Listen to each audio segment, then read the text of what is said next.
नमस्कार. छायाज रेसिपीजमध्ये आज आपण 2 चमचमीत रेसिपी बनवणार आहोत, ज्या तुम्ही मधल्या वेळेस खाण्यासाठी बनवू शकता.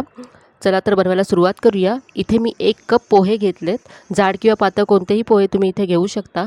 यामध्ये भरपूर पाणी घालायचं आहे आणि पोहे स्वच्छ धुवून घ्यायचे आहेत. तर इथे असे मी पोहे 2 वेळा स्वच्छ धुवून घेतले. यानंतर असं चाळणीमध्ये निथळत ठेवलेत. तर असेच 5 मिनटं ठेवून द्यायचे आहेत, म्हणजे याच्यातलं सगळं पाणी निघून जाईल आणि पोहे सॉफ्ट होतील. तर पोहे 5 मिनटानंतर असे मी एका बाउलमध्ये काढून घेतले.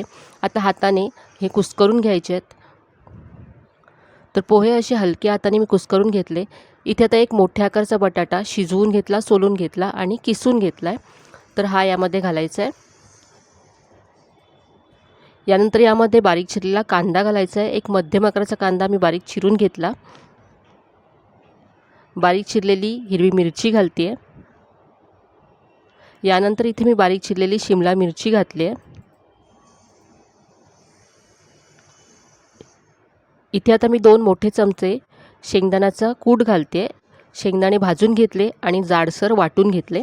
यानंतर इथे चवीप्रमाणे लाल तिखट घालायचं आहे. चवीप्रमाणे मीठ घातलं आहे. यानंतर अर्धा चमचा धनेजिरे पूड घालायची आहे. अर्धा चमचा इथे मी चाट मसाला घातला आहे. यानंतर अर्धा चमचा जिरं घातलं. आता यामध्ये भरपूर बारीक चिरलेली कोथिंबीर घालायची आहे. यानंतर यामध्ये 2 मोठे चमचे तांदळाचं पीठ घालायचं आहे. यामुळे बाइंडिंगसुद्धा येईल आणि कुरकुरीतपणासुद्धा येईल रेसिपीला. आता हे सगळं छान एकजीव करून घेऊया. यामध्ये तुम्ही तुमच्या आवडीच्या भाज्यासुद्धा घालू शकता. आता हाताला मी तेल लावून घेतलं आहे आणि याचे आता आपण कटलेट बनवून घेणार आहोत. यामध्ये तुम्ही किसलेला गाजर, बारीक चिरलेला कोबीसुद्धा घालू शकता. याबरोबर स्वीट कॉर्नचे दाणेसुद्धा घालू शकता. तर इथे मी असे कटलेट तयार करून घेतलेत. आता यावरती थोडेसे सफेद तीळ लावते मी. ऑप्शनल आहेत, दिसायला छान दिसतात हे कटलेट म्हणून फक्त लावायचे आहेत. आता हे तीळ चिटकावे म्हणून असं वाटीने मी थोडंसं प्रेस करून घेते, म्हणजे जेव्हा आपण हे शॅलो फ्राय करू तेव्हा हे तीळ निघणार नाहीत. आता हे कटलेट आपण शॅलो फ्राय करूया. तर इथे पॅन गरम करत ठेवला. यामध्ये 2 ते 3 चमचे तेल घालायचे आहे. तुम्ही हे कटलेट डीप फ्रायसुद्धा करू शकता. तेल गरम झाल्यानंतर यामध्ये हे कटलेट घालायचे आहेत. चवीला हे कटलेट खूपच मस्त लागतात आणि अगदी झटपट तयार होतात. बटाटा जर आधी शिजवलेला असेल तर खूपच कमी वेळेत तुम्ही हे कटलेट तयार करू शकता.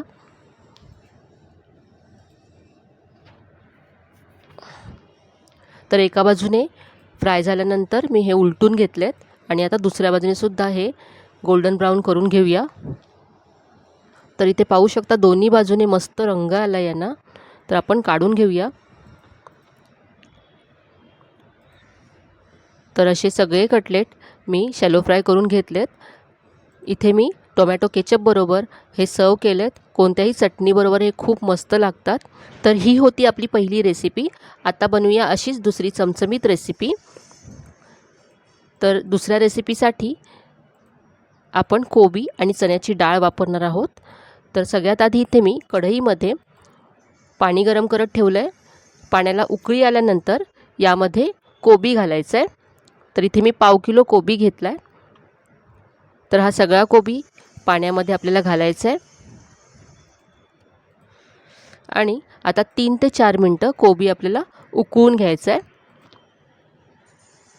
तर असा कोबी ब्लांच केल्यामुळे त्याचा उग्रपणासुद्धा कमी होतो आणि रेसिपीमध्ये त्याचा कच्चापणासुद्धा लागत नाही. तर आता यावरती झाकण ठेवायचं आहे आणि गॅस मोठाच ठेवायचा आहे. झाकण ठेवून आपण 3 ते 4 मिनटं हा कोबी वाफवून घेऊया. तर इथे आता साधारण 4 मिनटं झाले आहेत. आपण पाहूया. गॅस मी आता बंद केला आहे. हा कोबी आता आपण एका चाळणीमध्ये काढून घ्यायचा आहे. यानंतर यावरती थंड पाणी घालायचं आहे, म्हणजे त्याची कुकिंग प्रोसेस थांबेल आणि ओव्हर कुक होणार नाही कोबी. तर असा सगळा कोबी मी काढून घेते. तर इथे पाहू शकता हा कोबी मी थंड पाण्यामध्ये धुवून घेतला आणि आता पूर्ण थंड झाला आहे. तर हा असा आता आपण कट करून घेऊया, बारीक बारीक तुकडे करून घ्यायचे आहेत. तर इथे सगळा कोबी मी चिरून घेतला आहे. इथे चण्याची डाळ आहे, ही मी 2 तास भिजत घातली होती.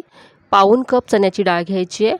ही स्वच्छ 2 ते 3 वेळा धुवून घ्यायची आहे आणि यानंतर 2 तास ती पाणी घालून भिजत ठेवायचे. तर इथे मी आधीच डाळ भिजत ठेवली होती. तर ही डाळ अगदी आता सॉफ्ट झाले. तर या भिजलेल्या डाळीतली 2 मोठे चमचे डाळ आपल्याला बाजूला काढून ठेवायची आहे, ती आपण नंतर वापरणार आहोत. आता ही डाळ मिक्सरच्या भांड्यामध्ये काढून घ्यायची आहे आणि थोडीशी जाडसर अशी वाटून घ्यायची आहे. आणि वाटताना खूपच कमी पाणी घालायचं आहे, फक्त 2 चमचे पाणी घालून ही डाळ मी वाटून घेतले. तर इथे पाहू शकता अशी जाडसर डाळ वाटून घेतली. ही आता एका बाउलमध्ये आपण काढून घेऊया. तर इथे सगळी डाळ मी एका बाउलमध्ये काढून घेतली. आता यामध्ये जी आपण बाजूला ठेवली होती 2 चमचे डाळ ती घालायची आहे. अख्खी डाळ दाताखाली आल्यानंतर खूप छान लागते, म्हणून ही आपण अख्खी घातली. आता यामध्ये बारीक चिरलेला कांदा घालायचा आहे. यानंतर इथे असं बारीक चिरलेलं आलं घालायचं आहे. यानंतर 4 ते 5 पाकळ्या लसूण मी असा बारीक चिरून घेतला आहे. तर इथे आलं लसणाची पेस्ट घालायची नाही आहे, चिरूनच घालायचं आहे आलं लसूण. यानंतर बारीक चिरलेली हिरवी मिरची घातली, चिरलेला कढीपत्ता घातला, अर्धा चमचा इथे जिरं घातलं. यानंतर चवीप्रमाणे लाल तिखट घालायचं आहे, पाव चमचा गरम मसाला घातला आणि पाव चमचा इथे मी हळद घातली आहे. यानंतर चवीप्रमाणे मीठ घालायचं आहे आणि जो आपण कोबी बारीक चिरून ठेवला होता तो आता घालायचा आहे.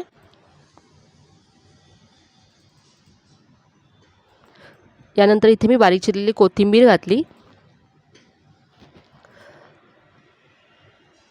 आता हे सगळं आपण एकजीव करून घेऊया.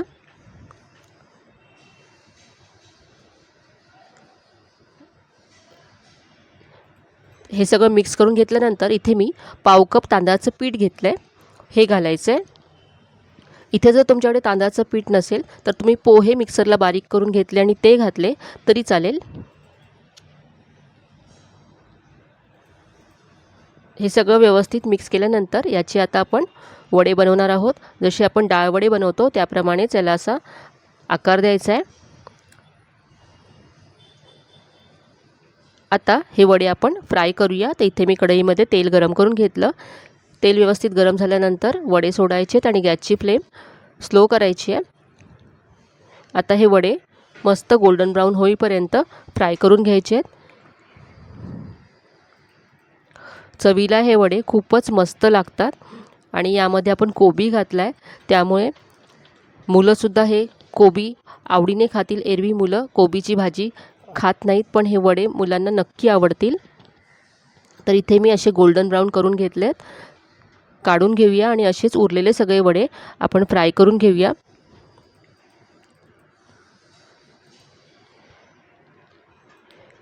तर हे वडे तुम्ही कुठल्याही चटणीबरोबर, टोमॅटो केचप बरोबर सर्व करू शकता. अगदी झटपट तयार होतात. पाहू शकता बाहेरून क्रिस्पी आणि आतून अगदी सॉफ्ट होतात हे वडे. यामध्ये आपण तांदळाचं पीठ घातले त्यामुळे खूप मस्त क्रिस्पीपणा येतो त्याला. आणि जी अख्खी डाळ आपण घातली तीसुद्धा दाताखाली आल्यानंतर खूप छान लागते.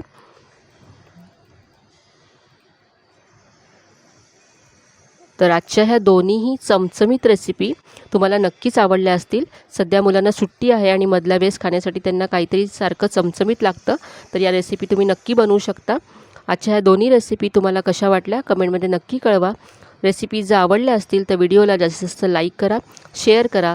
चॅनलवर नवीन असाल तर चॅनलला सबस्क्राईब करायला विसरू नका. चला तर मग पुन्हा भेटूया अशा छान छान आणि नवीन नवीन रेसिपीसह.